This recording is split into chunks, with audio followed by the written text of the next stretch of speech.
That was Minnesota Nice to Meet You by first-time Big Fun Radio Fun Time writer Angela Fox.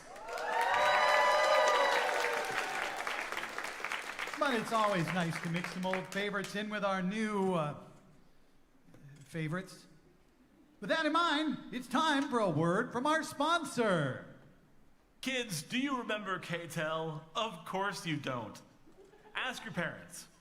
Actually, you may need to ask your grandparents. Well, K-Tel is back with a new compilation of your favorite songs like you've never heard them before. Just a small town girl living in a lonely world. She took the midnight train going anywhere. That's right, it's Captain Flight Plan Sings the Hits. Like this popular jam all the kids love. H-O-T-T-O-G-O.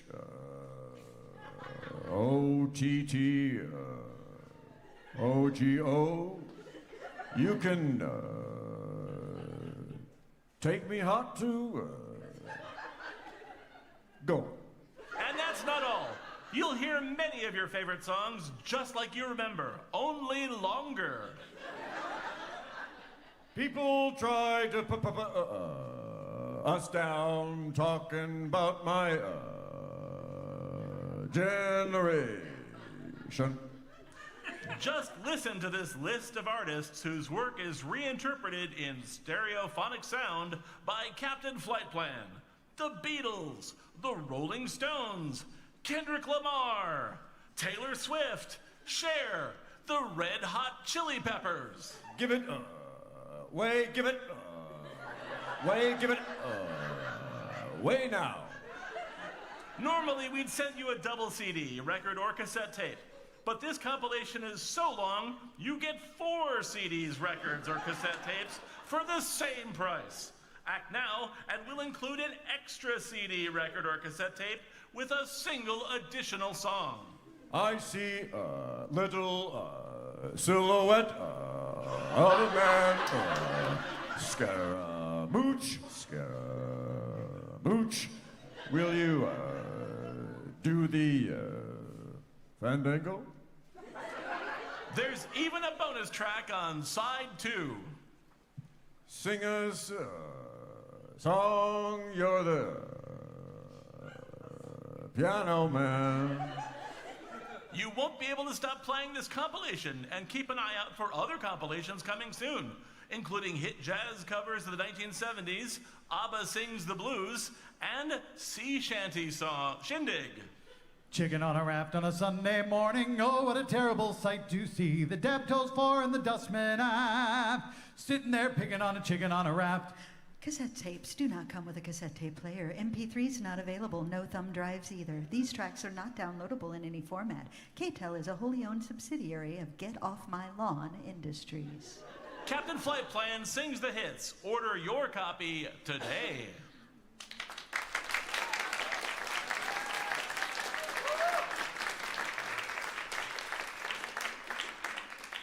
I don't know what to say about that. How about nothing at all? So let's just move on to our next script by Brian Price and Jerry Stearns.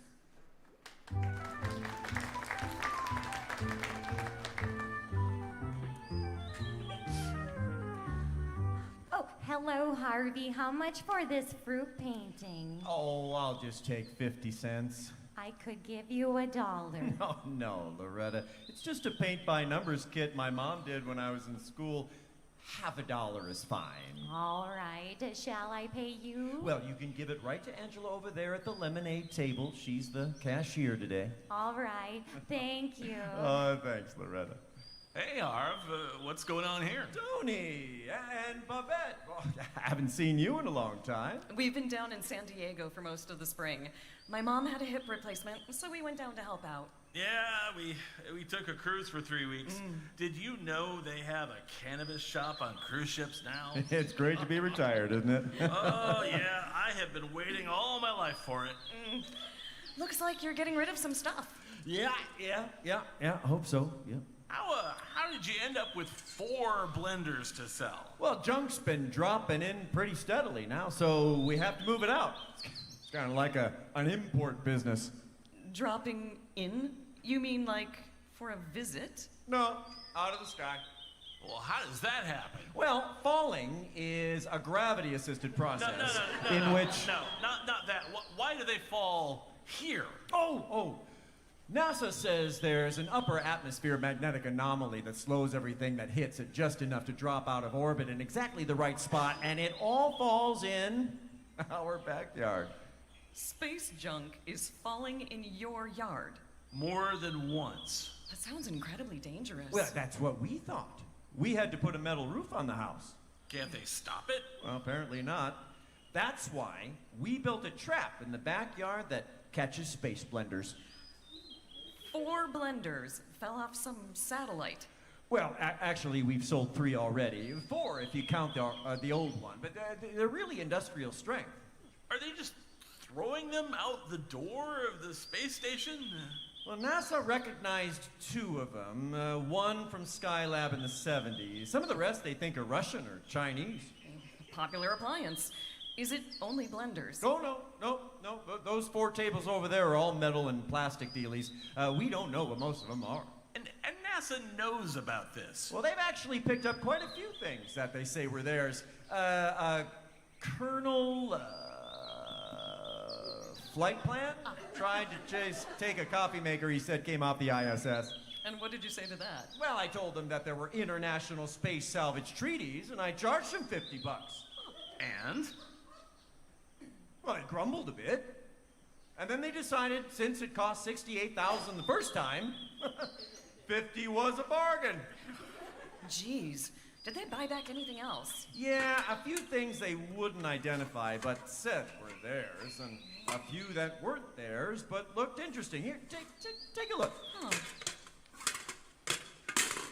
Weird stuff. Yeah, it is. You know, a couple of weeks ago, a guy who used to work at Lockheed drove by. He recognized something on a table, stopped to say he had made it. He knew what the numbers on it stood for. I gave it back to him. Didn't say what it was. Does anybody besides NASA buy this junk? Oh, some. You know, there was a guy and his wife who bought several of these big metal casings. Said they were making some giant public art thing out of it. I hear there's an installation down by the Walker Art Center now. This isn't English writing. What is it? Well, I have no idea. It's ours. Excuse me? That belongs to us. And who are you? McDougal, Scottish Space Agency. I didn't know Scotland had a space agency. No one does, and I'll ask you to keep it to yourself. So what is this thing? Can't tell you. Top secret. There'd be consequences. Hey, hold on there. We're American citizens. Exactly. We can have you deported to Scotland, and they think you Americans are out of your minds. No one will believe anything you say. You know, I believe that. Well, Mr. McDougal, it looks like a blender. Or a coffee maker? Might be. Can't say. Okay, well, that'll cost you $50 American. 50? For this piece of junk? It's space junk, MacDougal. You have a point, unfortunately. Okay, how do you want to do this? Well, here, this Post-it note has the price, and see that sullen teenager at the card table over there? That's my granddaughter. She'll take cash or PayPal. You drive a hard bargain. Exactly what I'd expect a Scotsman to say. And don't try to cheat her. She has all the superpowers of a 13-year-old. Oh, bugger. Thank you, Mr. McDougal.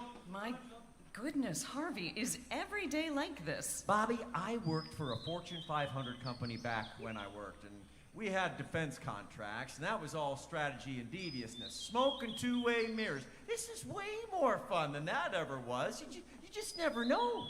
Harv, you say this stuff falls in your backyard. Oh, yeah. It was Angela who suggested we put a big catcher's mitt in the yard and snag it all. Catcher's mitt? Well, actually, it's a giant Kevlar trampoline with a net that closes over it. So far, we've caught everything that's come down. What about giant satellites? Well, we haven't had a Starlink crunch us yet, but it's possible. I mean, they're falling like crazy. And you can sell it all. Well, a lot of what we catch is just metal bits of things full of scorch marks. What's still intact, we check to make sure it isn't radioactive, and put it on one of those tables. There's no accounting for taste. Doesn't anybody object to this? Well, the city said the catcher was a public nuisance, and I had to take it down. I told them they were then responsible for protecting the public, and that's me. I'm the public from getting pulverized from anything that falls down. I showed them my plan for a giant plastic dome to cover the neighborhood and what it would cost. And their response to that was? Okay, you can keep it, but keep your fence locked, and we do. Yeah. Yeah, and we put up bright lights and cameras, and some of them work. Harvey, Please, let's go back to the front yard. I don't like to leave Angela alone. sure. What was that about space salvage? Oh, well, I don't really know what's in those things, but mention the word treaties and well, they all freeze up. They don't know either. Excuse me, sir. Are you Harvey? The fledgling said I must speak with you. Fledgling? Oh, Angela. Yeah, what can I do for you? This is ours. It is required. Required. Oh, really? Well, let's just see. What is that thing? I have no idea. It is an Aurora Ion Bubble Interface Cap. It is ours. What was your name? You may call me Hiram. Hiram. And this is my associate. She is called Alice. Alice. And where are you two from? You don't want me to speak that out loud. There would be network censors involved. And Republicans. Yes, and no one wants that. So, it's a bubble something? Aurora Ion Bubble Interface Cap. Does that actually mean anything? I don't know. I don't have any connection to the technobabble industry. And what do you do for a living, Mr. Hiram? I am a scientist. Oh, cool. What branch? I beg a pardon? I mean, what field of study? I said it is a science. Science. He means what kind of science? Chemistry, archaeology, lepidoptery? Oh, lepidoptery. I like the sound of lepidoptery. I'll be that. And what does this, device do? Be wary, Hiram. Rule 3, do not divulge. I am full of care. It is a coffee maker. Maker. Wow, must be Terminator brand espresso from scratch. Who knows what this stuff is? The shadow knows. Oh, hello, Mrs. Beasley. I'm not sure this kind of stuff was in his area of expertise. Maybe not. Oh, hey, Harvey. Angela says I should ask you about this blender. Well, let's see here. Oh, sure. That belonged to Eleanor's mom. You can have it for $2. It does work. Oh, that's just fine. Thank you. I should pay Angela? Yeah, it's right over there. Oh, hey, that's a nice-looking bubble interface cap. Looks like the Aurora model. Affirm. It is ours. I'll Ours. just bet it is. This is Hiram, Mrs. Beasley, and his friend Alice. Alice. And they're from France. France. Sure. Like the Coneheads are from France. France. Oh, I get it. Nice to meet you. Hope you get that working and have a safe trip. Oh, See ya, Harvey. Bye. And thanks, Mrs. Beasley. Oh, she seems nice. I always thought she was. Until just now. So, about this device. Right. Well, I'll need $50 for the bubble thing. We are unfamiliar with your medium of exchange. Will this do? Wow, that looks like gold or something. Ice mink, that is what it is called here. Holy crap. Well, I guess we can make a trade. Here, let me put this Post-it note on that. It says trade. And take it over to the fledgling at the table. Before we depart, I have a request. Request. Sure. What can we do for you? Would it be necessary to greet Han Solo? Solo. From Star Wars. Well, he was kind of long ago and far away. Are you like a fan? I hardly believe so. Greedo was my cousin. Cousin. Ah, I see. I'm afraid you missed him. Maybe next visit. Affirm. Maybe next, what is it? Very excellent. Gratitudes to you. You. And you. You. And you. And Oh, no, thank you. It's been quite an experience. I'll say. Harv, what the hell was that about? Beats me. But I bet they aren't from the upper Midwest. You think? Excuse me, Harvey, but I think you should take a look at that junk table over there. Junk table? Yeah, I'm hoping it might be a raccoon rooting around in the pile there. Hoping? Oh, it could be so much worse than a raccoon. Sure, looks like something moving in there. Just be careful. Some of those metal parts have sharp edges. Tony, that pile of junk just stood up. I saw it. I was afraid of this. Afraid of what, Mrs. Beasley? Oh, I've seen parts like this before. Do not touch. It is ours. Okay, now nobody make any sudden moves. Mrs. Beasley, what the hell? It looks like those parts are putting themselves together. Yep, you got it. Do they really fit together? One says NASA, the other one has SpaceX on it. This one is Blue Origin, and that one's in Japanese or something? Oh yeah, they don't care where it comes from. Parts is parts. Please keep your hands to yourself. Thank you. But they're building themselves. Yes, they aren't though. Please stand away. Do not interfere. It is ours. What is yours? Everything. All your base are belong to us. I won't argue with you, but it's gonna cost you. It is ours. There are space salvage treaties, you know. I captured them. You have to buy them from me. Treaties. Oh, no. Why do you want this junk? What is it for? We must fulfill our mission. It is ours. And who are you? I am Nomad. And what is your mission? Accumulate. Accumulate. Whiskey Tango Foxtrot. No, I see it.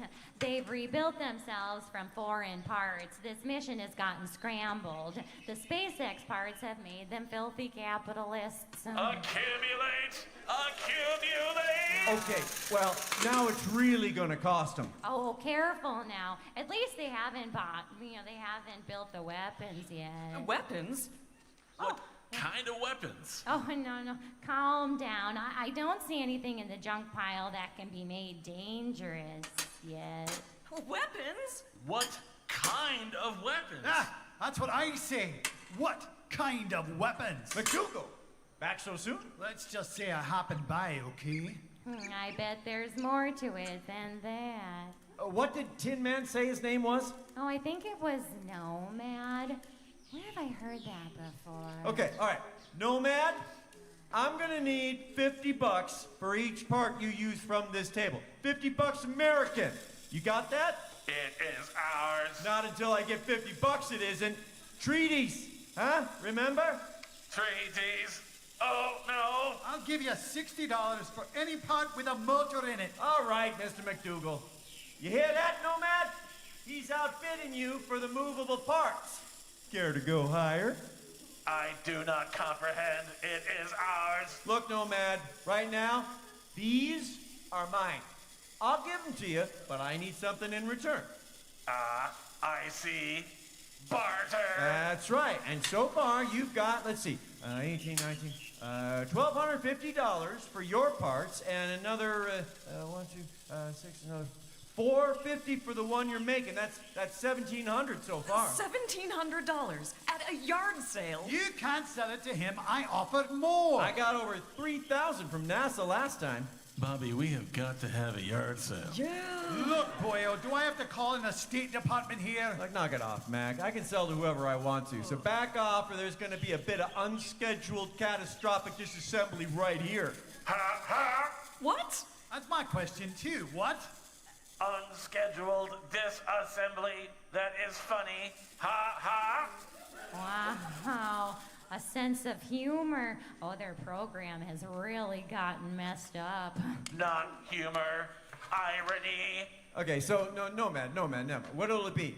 Do you want it, or do I farm it out to old McDougal here? Will this be sufficient? Hey, it's heavy. What is it? You might call it Latinum. What? That's from Star Trek. What did he say? Platinum? He got that from TV. It's fake. Platinum. We regret. We heard the P was silent in your language. Platinum? Really?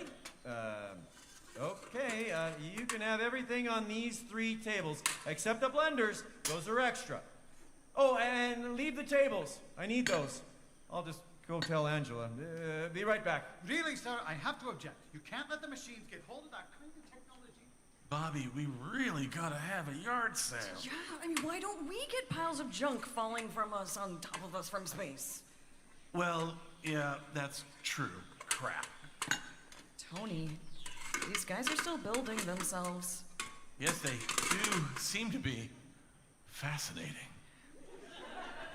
The robots, are they going to attack us or something?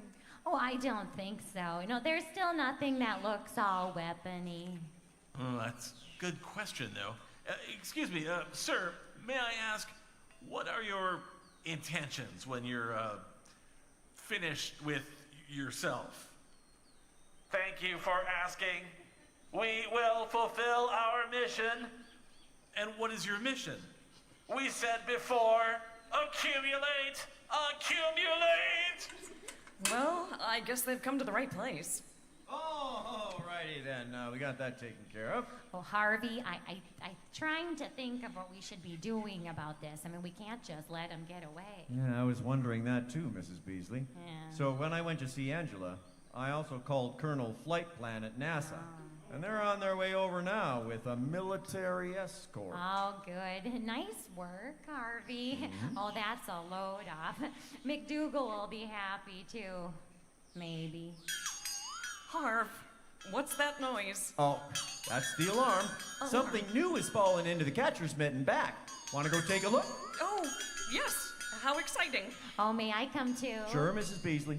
Maybe it's a red Tesla Roadster this time? I heard the Russians stole that out of orbit. Accumulate, accumulate. Oh, we could use a new washing machine. Do you ever get one of those? Not yet, but I'll keep an eye out for one. Can they do that in space? Use a washer? I bet you could get a few thousand for a used weightless washing machine. That was The Big Front Yard Sale by Jerry Stearns and Brian Price. Before we continue with our final script, let's have, and we should also applaud.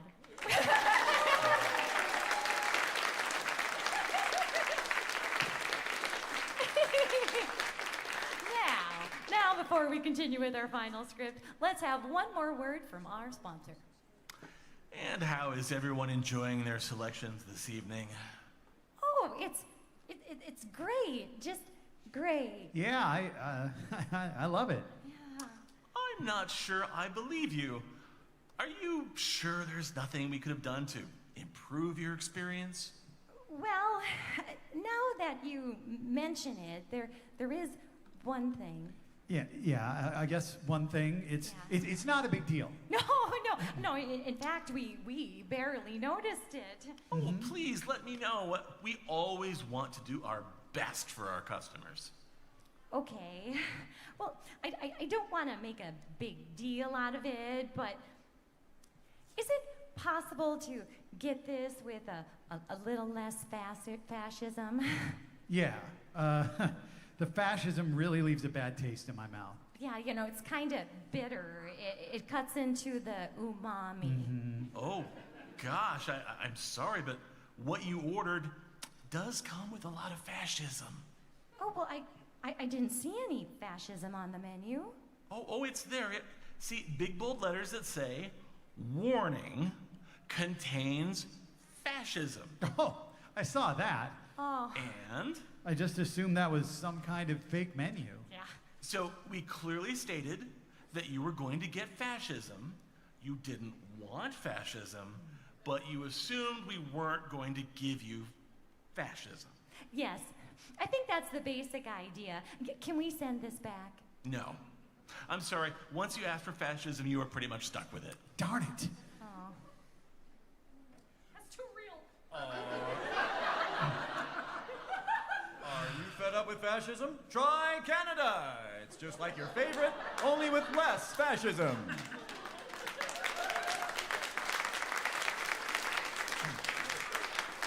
Well, I don't think I've ever wanted something advertised on Big Fun Radio Fun Time more.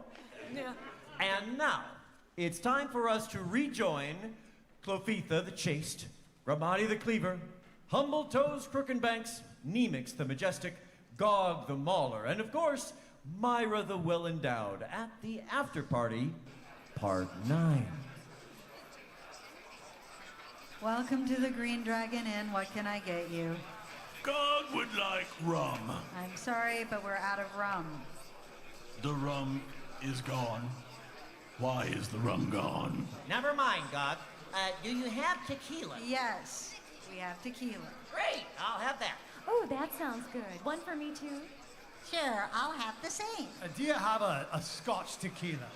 I don't think so. Fine. Regular tequila. But why is the rum gone? I'd like a tequila, but you know what? Could you perhaps mix it with some fruit juice? Fruit juice. Yes, and then possibly crush some ice into it and put some salt on the rim of the glass. It's summer. And why is that a problem? Not a lot of ice in summer. Don't you have a spellcaster in the back who could cast, oh, I don't know, glass of ice or something? It sounds like a cantrip. Spellcasters don't usually work at inns. I know glass of ice. I can cast it for you when the drinks get here. Wonderful. Thank you, Neelix. You're welcome. And what about you, sir? God want the rum not to be gone. Okay, so 4 tequila, 1 tequila rum. Oh, is that thing? It is now. God like this in. And 1 tequila with salt and fruit. Exactly. All right, I'll be right back. Elves. When the drinks arrive, we must drink a toast to our successful raid of the frost giants who were resistant to fireball spells. Can I just say something? Oh, of course, Humble Toes. Well, does anyone besides me think it's a little strange that our current adventure featured an opponent that was resistant to the one spell that most of our combat is centered around? What's your point? Well, frost giants are generally vulnerable to fire, right? Yes. On account of them being frost giants. Yes. But these frost giants were not only not vulnerable to fire, they were actually resistant to it.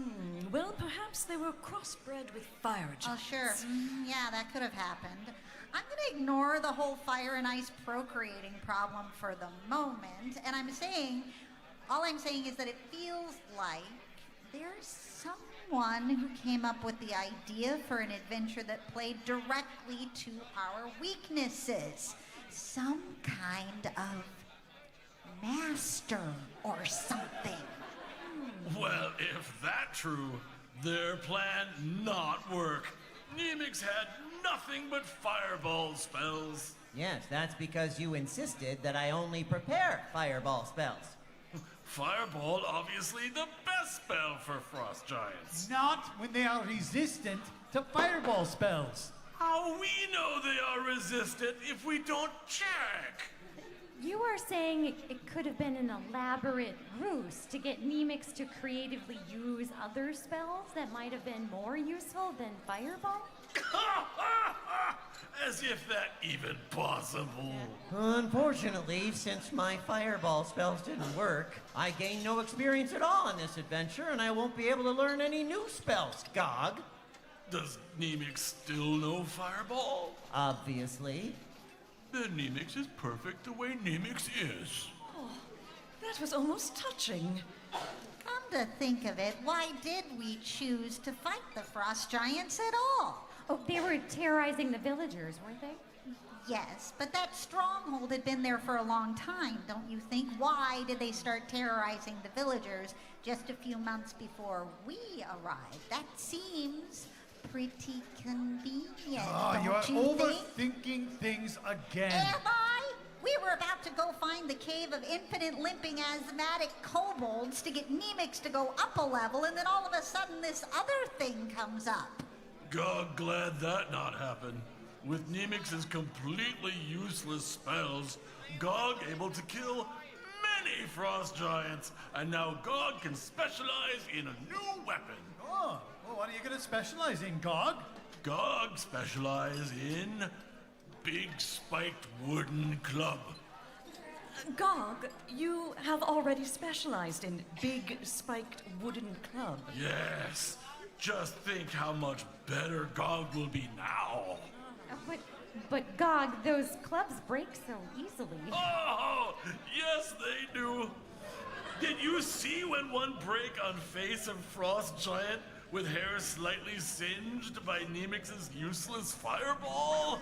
Now, just a minute, Gog. I think my fireball spell wasn't completely useless.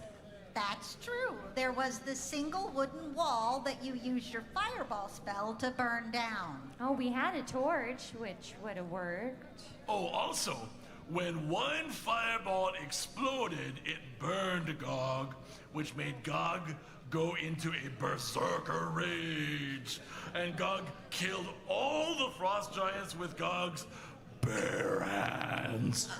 Because your big spiked wooden club caught fire and broke. Can you blame Gog for going into berserker rage? No. I have an idea. Does it involve me learning a different spell? Boring. Maybe. I'm noticing that signboard over there with a whole lot of messages on it. Some of those must be for adventurers like us. We just pick one at random, just a roll of the dice, so to speak. What if it's something simple, like clearing out a beholder nest? Oh, but that was so easy. Both times. Then we do it and come back to the inn and pick something else. At random? Completely at random. What are we waiting for? I'll go get something. No, just close your eyes and pull one of those 12 notes off the board. Interesting that it's exactly 12. Oh, what does it say?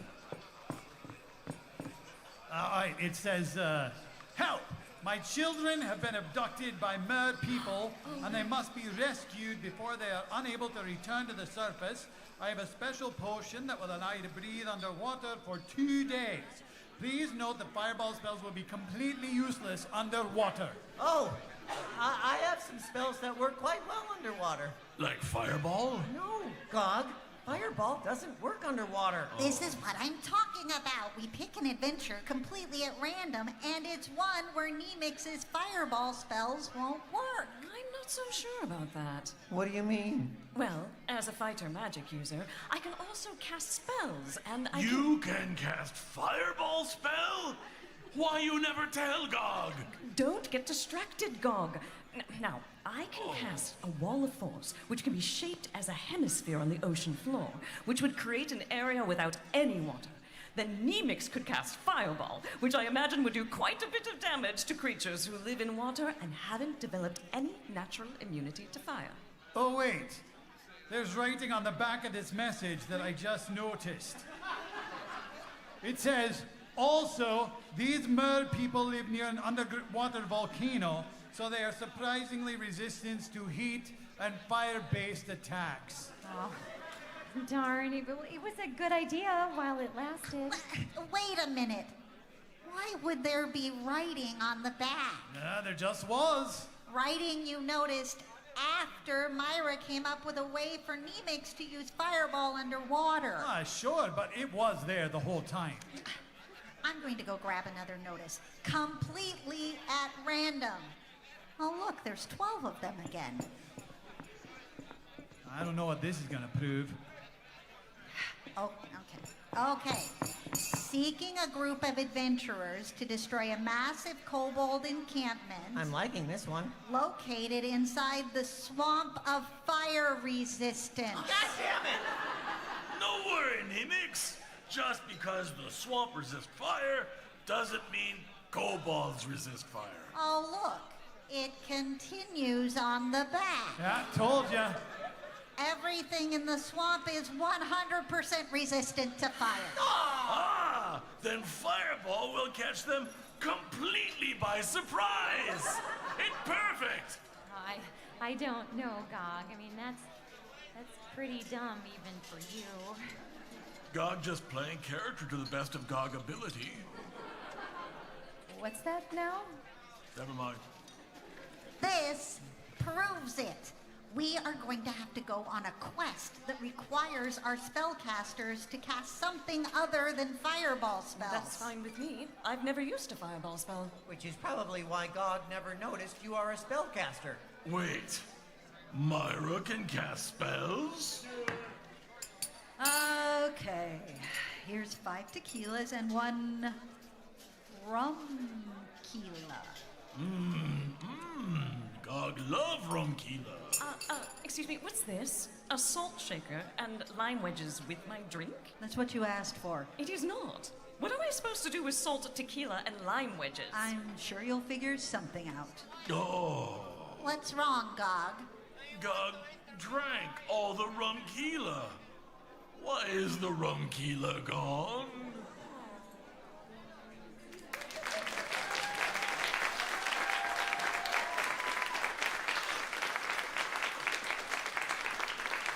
Thanks to everyone who joined us for Big Fun Radio Fun Time here at Convergence 2025. Tonight's show was produced and directed by Tim Wick. The Big Front Yard Sale was written by Jerry Stearns and Brian Price. The After Party Part 9 was written by Tim Wick. Minnesota Nice to Meet Ya was written by Angela Fox. Our voice actors were Charles Hubble, Angela Fox, Don Krasnowski, Wendy Bowlesby, Christopher Jones, and Tim Wick. Our sound effects were created and performed by Jerry Stearns. We'll be back for Convergence 2026, but in the meantime, we hope you enjoy everything Convergence 2025 has to offer. On main stage tonight, you have a chance to see opening ceremony, followed by SmackDown, the Battle of the Bands. Enjoy your convention! Good night.